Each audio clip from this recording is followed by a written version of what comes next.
বলছি তোরা থাম, চুপ কর, লক্ষ্মী হয়ে চুপটি করে সবাই বস।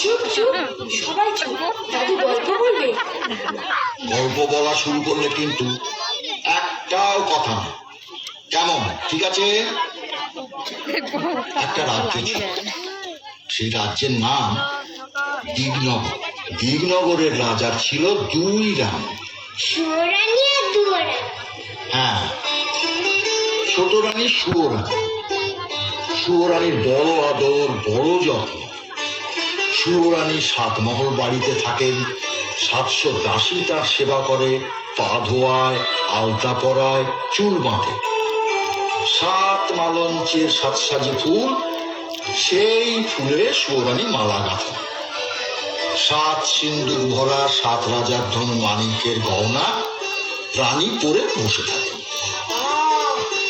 সুয়োরানী যে রাজার প্রাণ। বড় রানী দুয়োরানী? বড় রানী দুয়োরানী তার বড় অযত্ন। তাকে রাজা বিষ্ণায়নে দেখেন।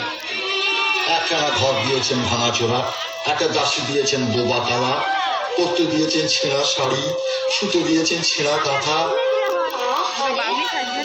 দুয়োরানীর ঘরে রাজা একটা দিন আসেন, একবার বসেন, একটা কথা বলে চলে যান। আর সুয়োরানীর ঘরে রাজা 12 মাস থাকেন। একদিন রাজা মন্ত্রীকে ডেকে বললেন, মন্ত্রী মশাই, আগে দেশ বিদেশে বেড়াতে যাব, জাহাজ সাজা। জি আগে মহারাজ। রাজার আদেশে মন্ত্রী জাহাজ সাজাতে গেলেন। 7খানা জাহাজ সাজাতে 7 মাস গেল। 6খানা জাহাজে রাজার চাকর বাকর যাবে, আর সোনার চাঁদোয়া ঢাকা সোনার জাহাজে রাজা নিজে যাবেন। মন্ত্রী এসে খবর দিলেন, মহারাজ, জাহাজ প্রস্তুত। রাজা গেলেন ছোট রানী সুয়োরানীর ঘরে। এমন সময় মহারাজ? দেশ বিদেশে বেড়াতে যাব, তোমার জন্য কি আনবো ছোট রানী? আমার জন্যে? আমার জন্যে এই হিরের রং বড় সাদা, হাত যেন শুধু দেখায়, মনে হয় যেন হাতে কিছু পরিনি। ওই রক্তের মতো রাঙা 8 গাছা চুড়ি পাই তো পরি। আর এমন কি, মানিকের দেশ থেকে মানিকের চুড়ি নিয়ে আসবো তো। আর কিছু? এই মল ভালো বাজে না, নিরেট সোনার 10 গাছা মল সে পাইতে পরি। আর মহারাজ, আমার এই হাড়ের মুখ তো বড় ছোট, শুনেছি কোন দেশে পায়রার ডিমের মতো মুক্ত আছে, তার 1 ছড়া হাড়ে শাড়ি না তো যেন বোঝা। আকাশের মতো নীল আর ওই বাতাসের মতো ফুরফুরে, জলের মতো চিকন, সেই শাড়ি পাইতো পরি। বেশ বেশ বেশ, তাই হবে। এবার তাহলে আমাকে হাসি মুখে বিদায় দাও। এসো। ছোট রানী রাজাকে হাসি মুখে বিদায় দিলেন। জাহাজে চড়তে যাবেন, এমন সময় তার মনে পড়ল বড় রানী দুয়োরানীর কথা। রাজা দুয়োরানীর কাছে গেলেন। বড় রানী, বড় রানী। মহারাজ, তুমি? দেশ ভ্রমণে যাচ্ছি, যাওয়ার আগে তোমার সঙ্গে দেখা করতে এলাম। তোমাকে যে কোথায় বসতে দিই, ভাঙাচোরা ঘর। না না থাক রানী, আমি আর বসবো না। ঘাটে জাহাজ প্রস্তুত, তোমার জন্য কি আনবো? যদি কিছু স্বাদ থাকে তোমার। আমার সব স্বাদ মিটেছে, আমার আর কিচ্ছু চাই না। সে কি, ছোট রানী হাতের চুড়ি, গলার হার, পায়ের মল, পরনে শাড়ি আনতে বলেছে, আর তুমি কিছুটি চাও না? তা হয় না বড় রানী, তা হয় না। বলো তুমি কি চাও? মহারাজ, আমার অনেক স্বাদ ছিল, আমার সব স্বাদ মিটেছে। এখন আর সোনার গহনায়, সোনার শাড়িতে কি কাজ? বনের মধ্যে ভাঙা ঘরে থাকি, সোনার গহনা চোর ডাকাতি লুটে নিয়ে যাবে। ভালোই ভালো তুমি ঘরে ফিরে এলে আমার সব স্বাদ পূর্ণ হবে। না না না, তা হয় না বড় রানী, তা হয় না। লোকে শুনলে আমার নিন্দে করবে। লোকে তোমায় নিন্দে করলে আমি বড় কষ্ট পাবো। না না, সে আমি সহ্য করতে পারবো না। মহারাজ, তুমি আমার জন্য একটা পোড়ামুখ বাঁদর এনো। বাদর? তুমি কি বলছো? হ্যাঁ মহারাজ, বাঁদর পেলেই আমি খুশি হব। বেশ, তাই হবে। এবার তাহলে আমি আসি। এসো মহারাজ। দুয়োরানী রাজাকে বিদায় দিলেন। রাজা গিয়ে জাহাজে চড়লেন। সোনার জাহাজ সোনার পাল মেলে অগাধ সাগরের নীল জল কেটে সোনার মেঘের মতো পশ্চিম মুখে ভেসে গেল।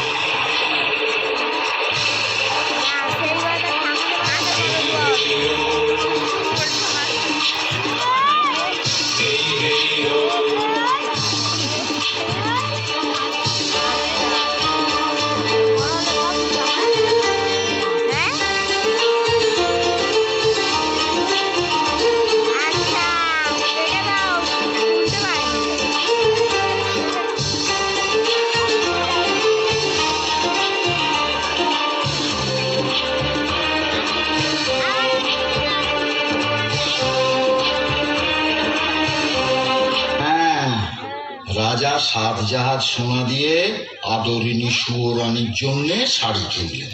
তারপর 7 সমুদ্র 13 নদী পার হয়ে দেশে ফিরে ওমা, দুয়োরানীর জন্য কিছু আনলেন না? দুয়োরানীর কথা রাজামশাই ভুলেই গিয়েছিলেন। হঠাৎ রাজার মনে পড়ল দুয়োরানী বাঁদর চেয়েছিলেন। রাজা মন্ত্রীকে বললেন, মন্ত্রী মশাই, বলুন মহারাজ। মন্ত্রী মশাই, বড় ভুল হয়ে গেছে। কি ভুল মহারাজ? বড় রানী শাড়ি গয়না কিছুটি চায়নি, শুধু একটা ছোট্ট বাঁদর চেয়েছিল। বাঁদর আনা হয়নি। দেখুন, একটা ছোট্ট বাঁদর খুঁজে পান কিনা। যে আগে মহারাজ। মন্ত্রী মশাই বাঁদরের সন্ধানে চলে গেলেন। আর রাজামশাই সাদা হাতির পিঠে চড়ে সোজা রাজমহলে ছোট রানীর কাছে গেলেন। ছোট রানী, ছোট রানী, ছোট রানী, দেখো তোমার স্বাদের গহনা, শখের শাড়ি নিয়ে এসেছি। এই না। ও মা, বাহ, কি সুন্দর! মহারাজ, মহারাজের সব আমার। সব তোমার। তোমাকে ছাড়া কাকে দেব? না না না, পড়ো পড়ো পড়ো। ছোট রানী 2 হাতে 8 গাছা চুড়ি পরলেন। মানিকের চুড়ি রানীর হাতে ঢিলে হলো, হাতের চুড়ি কাঁধে উঠল। রানী 2 পায়ে 10 গাছা মল পরলেন। রাঙা পায়ে সোনার মল আলগা হলো। রানী মুক্তোর হার পরতে গেলেন, না পারলেন না। মা, মুক্তোর হাত ছোট হয়ে গেছে। রানীর মুখ ভার হলো। এইবার শাড়িটা 7 পুরু করে রেশমের শাড়ি পরার চেষ্টা করলেন, না পরতে পারলেন না। নীল রেশমের নীল শাড়ি হাতে বহরে ছোট হয়ে গেছে। রানীর চোখে জল এলো। চুড়ি, মল, হার, শাড়ি সব ছুঁড়ে ফেলে দিয়ে কাঁদতে কাঁদতে বললেন, চাই গহনা, ছোট রানী, চাই শাড়ি। ছোট রানী। তোর কাঁধে কাঁকড় করিয়ে চুরি করিয়ে এনেছো তুমি। না না পদ্মা সিঁদুর বালি দিয়ে পায়ের মল করিয়ে এনেছো। না না না না, শোনো শোনো শোনো, ছোট রানী শোনো, আমার কথা শোনো। শান্ত শান্ত হও, আমার কথাটা শোনো। না, শান্ত হবো না। ছি ছি ছি। ও, কার গলার মুক্ত? কার গলার হার? কোন রাজকন্যার শাড়ি? কি মুশকিল। আর দেখলে কি না আর পড়তে লজ্জা করে। না রইল তোমার শাড়ি গয়না। আমি চাই না চাই না চাই না।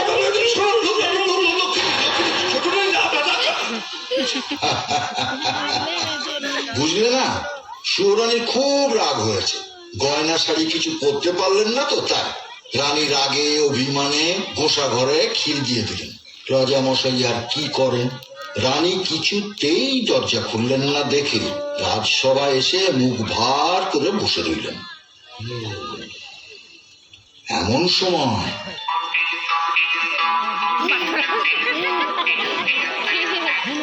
পেন্নাম হই রাজামশাই, পায়ে পড়ি গো।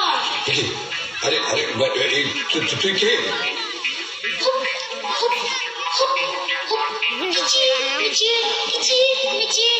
আমি দাসানুদাস বাদর।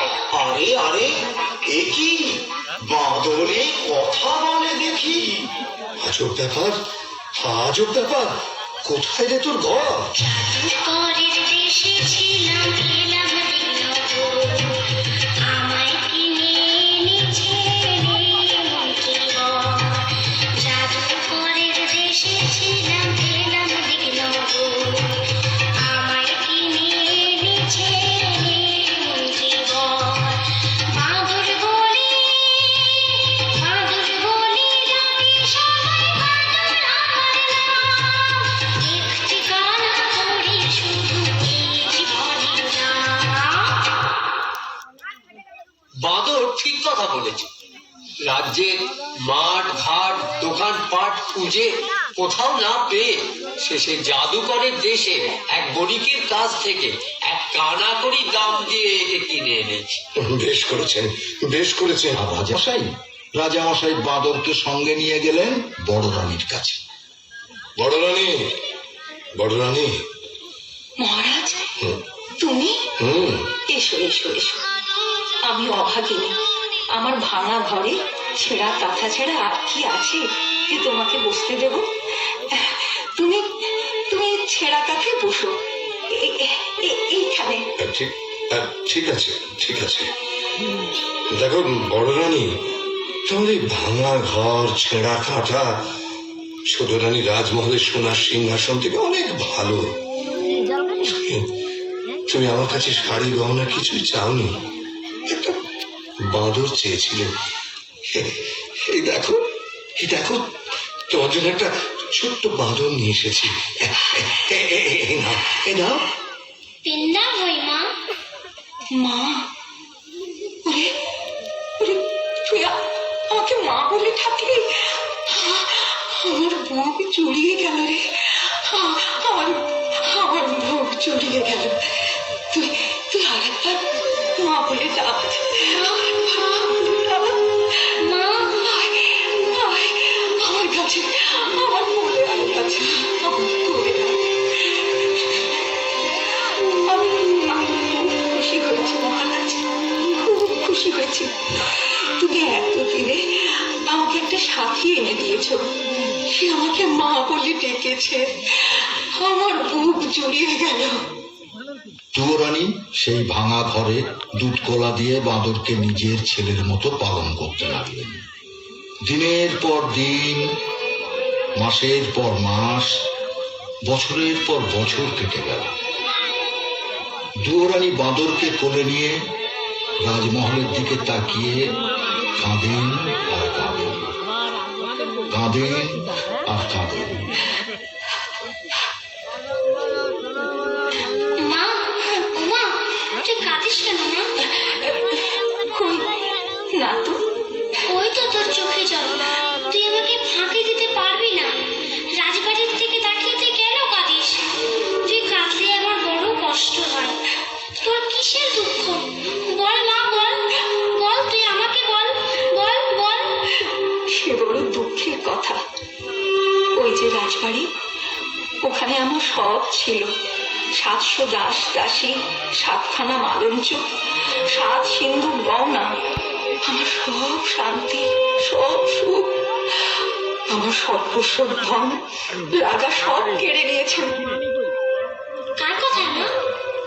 আমার সতীন, রাজার ছোট রানী, রাজাকে জাদু করে রেখেছে।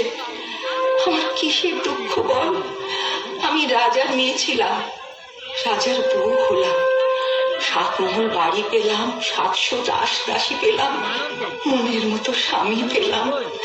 জানি না কোন পাপে কার অভিশাপে রাজার কোলে সোনার চাঁদ রাজপুত্র দিতে পারলাম না। তুই কাঁদিস না মা, তুই কাঁদিস না। আমি তোর দুঃখ বোঝাবো। তোর কোলে সোনার চাঁদ ছেলে দেব, ছেলে কোলে নিয়ে রাজার পাশে রানী করে বসাবো। তবে আমার নাম বাঁদর। তুই সামান্য বাঁদর, আমাকে রাজরানী করে রাজপুত্র কোলে এনে দিবি? হ্যাঁ মা, যদি তুই আমার কথা মতো কাজ করতে পারিস, তোর রাজবাড়িতে যেমন ঐশ্বর্য ছিল, যেমন আদর ছিল, আবার তা ফিরে পাবি। অনেক রাত হয়েছে, ঘুমিয়ে পড় বাছা। আমার কথাটা শুনলে আমি ঘুমবো না। ওই দেখ, পশ্চিমের আকাশে মেঘ জমেছে, বৃষ্টি এলো বলে। আয় বাছা, তুই আমার বুকের মধ্যে মাথা রেখে ঘুমিয়ে পড়। আয়।